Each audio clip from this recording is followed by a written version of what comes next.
Welcome back to the Anchor Designs workshop. I've bought some new stuff, I have some new announcements, and it's been a little while. Let's jump straight into it.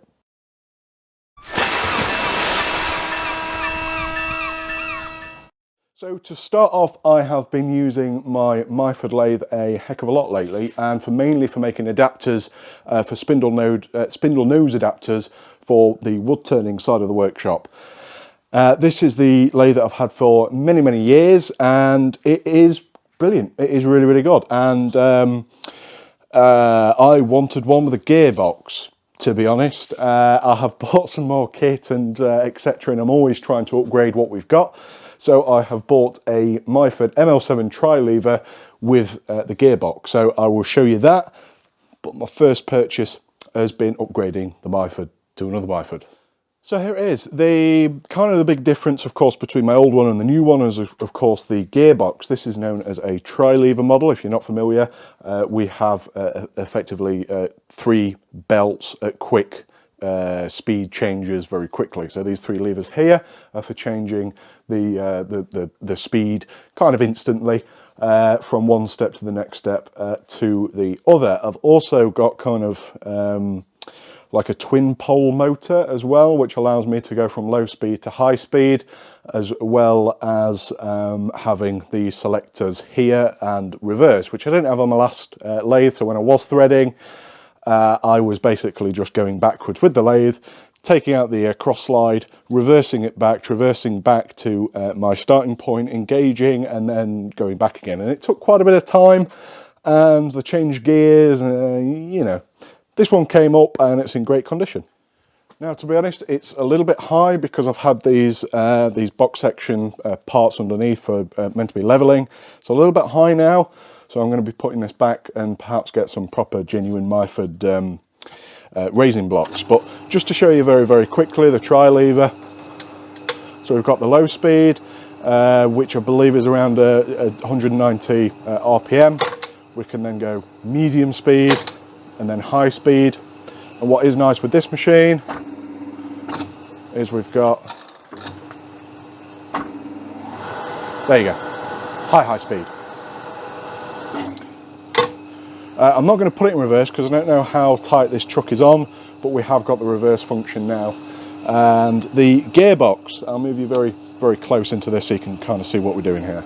So the majority of things that I'm actually thread cutting is all 55-degree Whitworth pitch threads. So this is a really nice thing for me to actually have now, and I've got everything at my fingertips.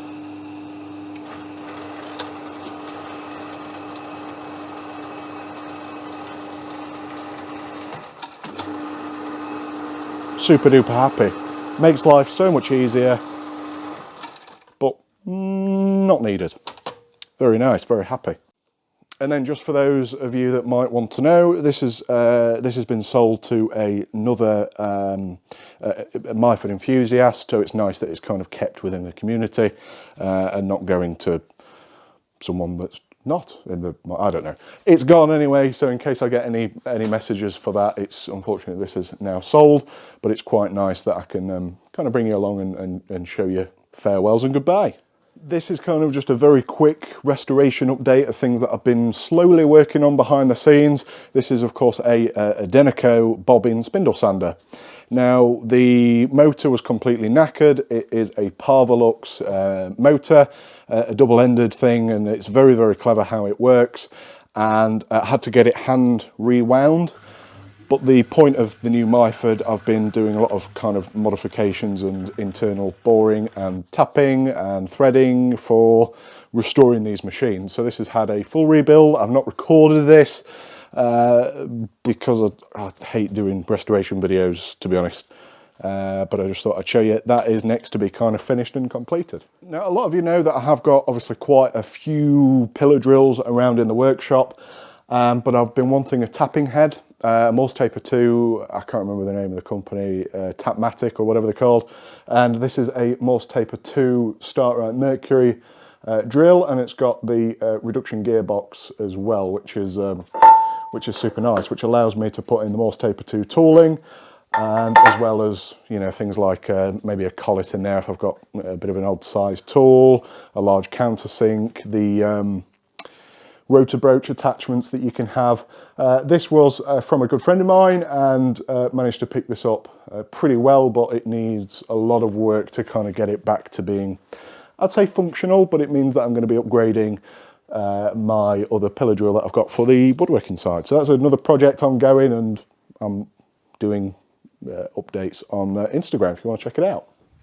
I have a round column Chinese milling machine, and I avoid using it at times because it's not very good. I get frustrated and I don't really like it. And this machine came up again by someone on Instagram, Vintage Iron, based down in Yate in Bristol. Now this is a Geo Taylor milling machine, and it is extremely kind of rough.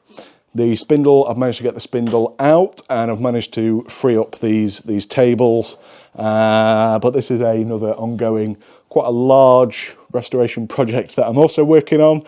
I'm not going to be doing a video on this as such because I'm not really a fan of doing them, as I say, but we've got things that I want to be learning some hand scraping to do on here, and the table is going to be getting reground and then trammed back in. You'll notice that this hasn't got a quill, so this is a fixed head mill, which should be very, very strong indeed. Very, very rigid machine, and it's weighing at about 350 kg.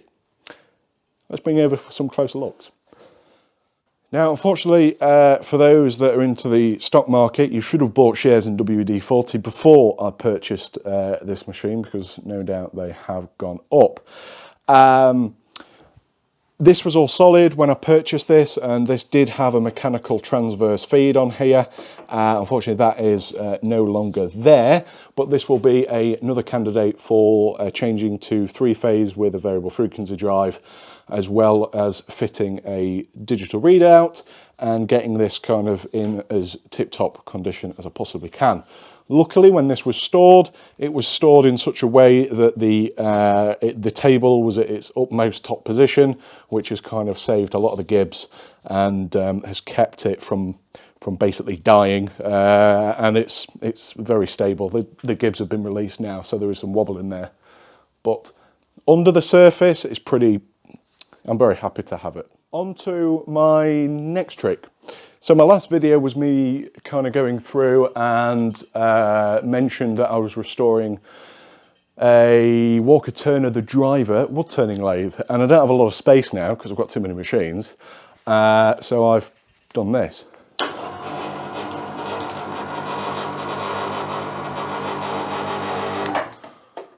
Not that.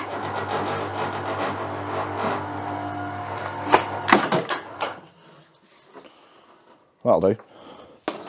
So here it is. It works very, very well. The lift capacity's got half a ton on it, and this weighs around 60 kg with, you know, the motor, and probably about 80 kg all in, which is great. And I have really enjoyed doing it, and I'm going to really enjoy using it when I get time to do it. So this is, again, has got a 3-phase motor on here, and I've got this adjustable height tool control panel as well.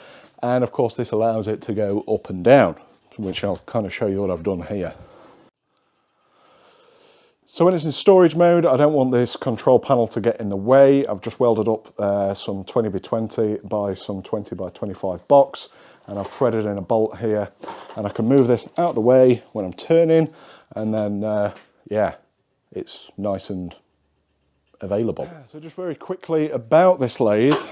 It's a Walker Turner, the driver. It's an American-made machine, and I got this while I was on holiday. Honest. So I got it while I was on holiday, and I got it all vapor blasted, I should say. And it means that when the milling machine's not in here, I can bring it down, do my wood turning, and then send her home, which works out kind of nice.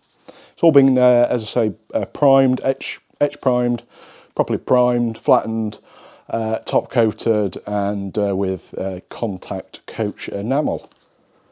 New bearings as well, which is good. So if you want to see more details on this, go check out Instagram. But yeah, everything was off, all been cleaned up, re-tapped for these nicer handles. The bed has been very, very lightly stoned and adjusted, new belts of course. Yeah, I've been making some stuff for it. So it's been a lot of fun. You will see this no doubt coming up very soon.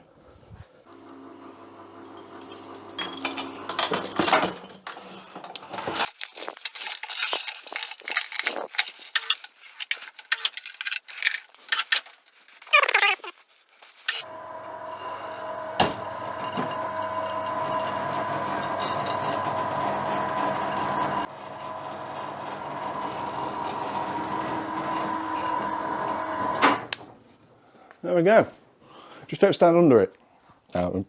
There's some bars that go under it and it's supported and then the crane is slacked off. Just thought I'd share that with you. So not the usual type of video, although I don't really have any usual type of videos. A few announcements to kind of make.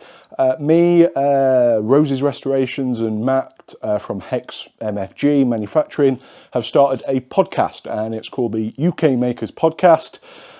Pre-warning, there's a little bit of swearing in there, quite a bit of swearing. It's just an exploit kind of talking about stuff. Tool collecting, we've got machinists, Matt's the machinist, and then Rosie is the tool collector, and I'm kind of just me really. So if you are interested in some additional regular weekly content from us, you'll hear a little bit more behind the scenes. We have a YouTube channel. We are uploading on iTunes and Spotify podcast. So go check it out if you're interested. I'll leave a link in the description. And I'm going to call it a wrap for today. Just a quick note, as always, thank you so much for all the support on both YouTube and Instagram. We're really grateful to have you here. And yeah, it's a lot of fun. Thank you. If you've got any comments or you want to know more about the podcast, leave a comment here or check out the YouTube page, of course, that I've just mentioned. And we'll see you in the next one. Next video is going to be, don't know. You'll have to wait and find out because I haven't figured it out yet. So again, thank you for all the support. We will see you on the next one. Thank you.